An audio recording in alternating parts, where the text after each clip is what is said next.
Near miss. I had to look over my tickets like I've done for weeks now. I made sure they were both correct. The one to the Denver airport layover matched the online receipt, as did the one to Portland, Oregon, where William is overseeing our new home being built. The kids have moved to New York and Nashville, and the rest of Tennessee has gotten too expensive. William and I saved up for our retirement very well. He was a Marine and later an editor, and I taught school. We fell in love with a cute little country town outside of Portland, so it will be a long journey for an old woman like me. Ping! One of those news apps on my phone alerted me that Russia moved into France on tanks. I scoffed because Russia is always doing stuff like that, I thought. I was walking through TSA, which was on high alert, but those gentlemen tonight were very nice to me. I guess I remind most folks of their mother or grandmother these days. It was 9:30 p.m. and the plane was due for a 10:15 takeoff. I was right on time to board when I reached the terminal. I'd land around midnight in Denver and 4:45 a.m. in Portland due to the time difference. I let William know he'd better be waiting with food because I'm not eating prior to flying. I just can't. The inevitable turbulence makes my heart flutter and I'm done having heart attacks. 2 is enough in the span of 5 years, I think. They put me on some wonderful medicine and said I have healed miraculously. I'm still not taking chances. A snack and some caffeine-free sodas and water should be enough for me. I swear if William has fallen asleep through his clock again, I'm just going to call our niece Stella to come and get me. I hate to wake that poor girl up, but something tells me that I'm her favorite aunt, and if I offer her some gas money on an early Saturday morning, she'll be able to counter her college party-induced hangover and go shopping with me after some coffee. I had to think of scenarios in case William got hung up thrifting at bookstores or off fishing all evening like he usually does. I don't blame the guy for having fun because he suffers from PTSD from the war and his childhood on a farm as a deaf kid. He's likely to sleep through his alarm with its flashing lights and loud opera music he's learned to hate. William's music taste is strange for a 72-year-old man. Because he's always been profoundly deaf, genres like hip-hop, rap, and R&B are his favorite for their heavy low-end bass and percussion. He can feel the rhythms and melodies through the walnut kitchen table he made, where he loves to eat and blast his 1990s playlists of songs as glass cups, saucers, and plates slide around and clatter in rhythmic vibrations. Oh, to be 20 again in the 90s, going to shows with William by my side and smoking a fresh menthol cigarette. We quit in 2002 when we had our first child, and William was about to be shipped off to Iraq, where he saw way too much devastation and death. He never talked about it outside of a few conversations, but by his return home in 2010, he had a soon-to-be 8-year-old and a high school English teacher to take care of. The Army gave him a full-ride scholarship to a university, so William decided to become a book editor. I always knew he had more to him than marksmanship and physical strength. Seeing William return his daily labors to books instead of guns was amazing. I didn't even tell him to do this, but he sold all our guns except his father's musket. He used the money to build us a library in our Nashville home where we lived, shelves and all. He could have made money off his mastery of skilled carpentry, but he always loved reading as much as I did. We had met in 1996 at the Ashland City Library in our late teens. I found him digging in his overall pockets for a nickel he must have lost in an attempt to reinstate his library card. The poor fool would forget to return his books, and I had just finished learning American Sign Language in my associate's degree credits. In all fairness, the librarian was a very ignorant hillbilly of a woman who always petitioned to get books she didn't like removed. She also refused to talk to William because he was deaf and, quote, if he didn't want to speak English, he can go find a special library for people like him, end quote. As she so coldly put it. It wasn't long until I came to his side with a stack of books ranging from Homer to Shel Silverstein to a book on acrylic painting. He always had an eye for visual arts. I pulled $1 out of my pocket and said, "Add this to his account, Mrs. Allen. No need to worry." I signed to William that he can come have coffee with me and that would settle our debt. We signed to each other all afternoon about books we loved, and over the course of 5 hours of looking into those green sad eyes, my love at first sight became confirmed. That's why I excuse his occasional forgetfulness and tardiness, because my heart really does go out to that man. He saved me from some suitors that ended up in jail or in desperate abusive predicaments. But most of all, I know how much he loves me. The acts of service, affection, and his sweet demeanor and dedication towards me was enough on its own. But after my deal-breaking mistake I made, I knew he loved me. It was my fault. On our third date, I accidentally stood him up. I had met him around noon for lunch, and we planned on meeting later. I asked him if we could meet at 10 p.m. and if that was too late. He thought it was a silly question and said, "Of course it's not too late." The tragedy was my ASL wasn't fluent, and I had signed "Meet me in 10 too late" instead of "Meet me at 10 too late." To which he signed "Never too late for you, Flower." Flower was his sign name for me because he thought I was attractive, but also Florence was a lot to spell out every single time. I didn't mind him calling me that. I was excited to meet him at 10 p.m. in the library parking lot. There, I found him sleeping in his truck. The damn fool waited 9 hours and 15 minutes for me. Me, the nerdy gal who had bought him coffee twice and signed poorly. He had no way of calling me because I had been out at school and running errands for my sister who was in poor health. This was before cell phones. He thought I meant to meet him at the library in 10 minutes because it's a 2-minute drive and I had mentioned having to go to the post office. So he thought I'd be back there around 12:55 or 1 p.m. I showed up around 10:10 p.m. because I had to fill up the gas in my car. I remember waking him up and signing, "Hey you, hope you didn't wait long." He smiled and gave me a hug saying, "I knew you'd eventually get here." His eyes teared up a bit before he hid his face to give me some wildflowers he picked around the property line of the library. "How long did you wait?" I had asked. "You know, I thought you had said meet me in 10, not at 10 p.m. I saw the difference in the sign language for the two phrases. Immediately devastated, I buried my head on his shoulder, sobbing, because no man has ever waited for me that long. He assured me with a kiss on the cheek that it was all okay. I reciprocated his kiss, of course, more passionately, because I had already fallen for him at this point. As I sat back in my window seat on the plane, I thought of these things and realized just how much I missed him after only a week apart.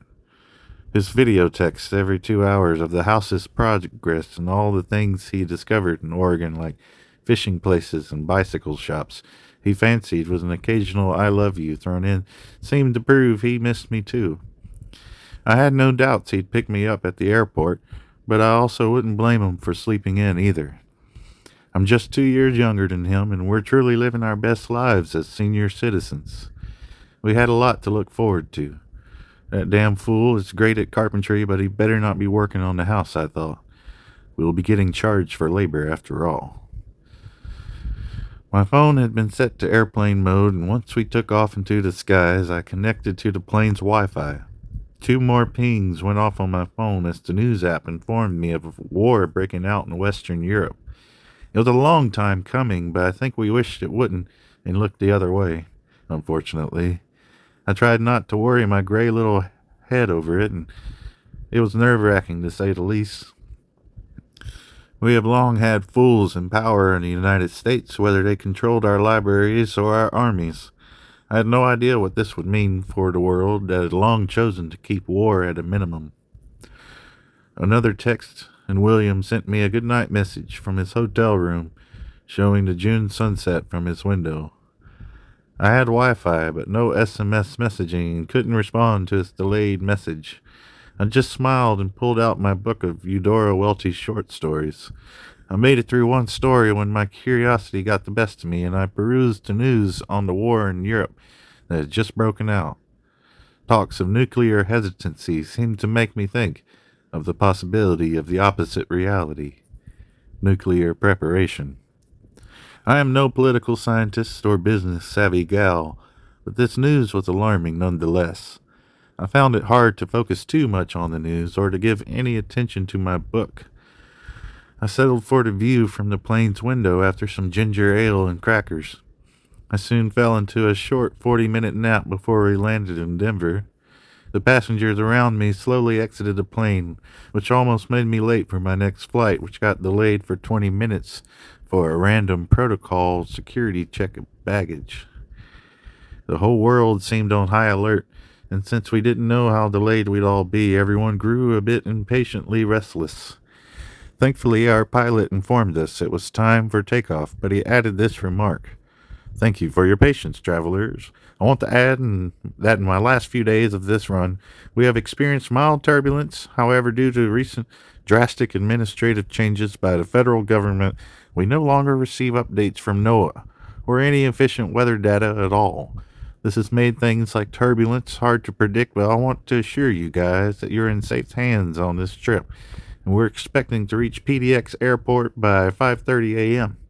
Sit back, relax, and enjoy a free complimentary Wi-Fi, snacks, and movie." The intercom buzzed in feedback as the pilot hung up his communicator. I thought to myself, oh great, is this a Boeing plane by chance? I had to forget this notion quickly. Blindly, I put my trust in that nice-sounding pilot who intended well to comfort us all in an awkward time of air travel. I tried my best to read my book, but a crying baby prevented me from doing so. I had texted William at the Denver airport about the delay and told him I would call Stella to come pick me up. It gave him the go-ahead to sleep in a couple hours after he woke up. I also told him that I was going to have breakfast with Stella and that we'd come pick him up as well. Stella also got informed, and before the 20-minute security delay in Denver, she said she'd arrive around 5:20 a.m. to meet up with me. I was focusing on seeing her and William over some decaf coffee, pancakes, and bacon. We usually took Stella to Denny's because it was always open and close to her mother's house, rest in peace. It had been 20 years since my sister's untimely death, when Stella had only been 2 years old. Her father is still around to support her upbringing, but William and I visited frequently from Tennessee, and Stella grew quite fond of us. Her father unfortunately also had heart trouble at age 67, tragically starting to show signs of early onset dementia. Stella now took care of him between school and her part-time job as a barista in a quaint coffee shop in Oregon City. William and I also sent her money anytime she asked because she was a hard-working, intelligent girl who needed more time to relax, but hardly ever took that time. It was no surprise to me when I had seen her text saying she was skipping her usual Friday night with her girlfriends to work on a thesis for her linguistics paper and to catch up on laundry. William and I wanted to adopt her, but her father was a fit father, despite his drinking problems earlier in life. He never abused the poor girl or neglected her. He just had to see his wife fade away to brain cancer while raising a baby. Scotch was his drink of choice. William had been back from the Middle East for 3 years when I took my 11-year-old and newborn out west to see my sister laid to rest. I was busy watching the kids. Stella's father could not be himself, so I asked William if he could watch over my baby niece during the procession. I hated funerals, but it was more important for me to be there, and it gave William an excuse to relax with baby Stella and our newborn at their house, as I sorted my brother-in-law and sister's affairs while our 11-year-old played with his other cousins and his uncle around town. My older brother was a bit of an ignorant, bull-headed man, but I figured it wouldn't hurt my son to play with his cousins from back east. My son is now 59 and has a family of his own in New York. where his husband grew up. My daughter's 47 and married to a big shot New Yorker as well. I never resented the kids moving away like that. I just hoped they were happy. William and I always kept our door open for them. Ping! My phone alerted me halfway through the second flight that the U.S. was sending troops tomorrow, and talks of nuclear umbrella preparation had just begun. My head hurt. My stomach boiled. I had to hold my book to my chest after I turned my phone off for a short while. I kept my smiling niece, a plate of pancakes, and my husband's crystal green eyes in my mind's vision. I imagined that I held them close as we all reunited.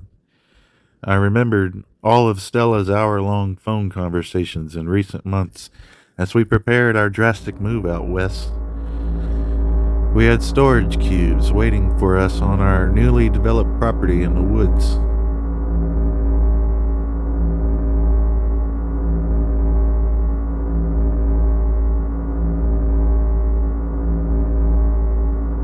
I had to think about the beautiful countryside, holding William's stiff, wrinkled, calloused hands on our walk together.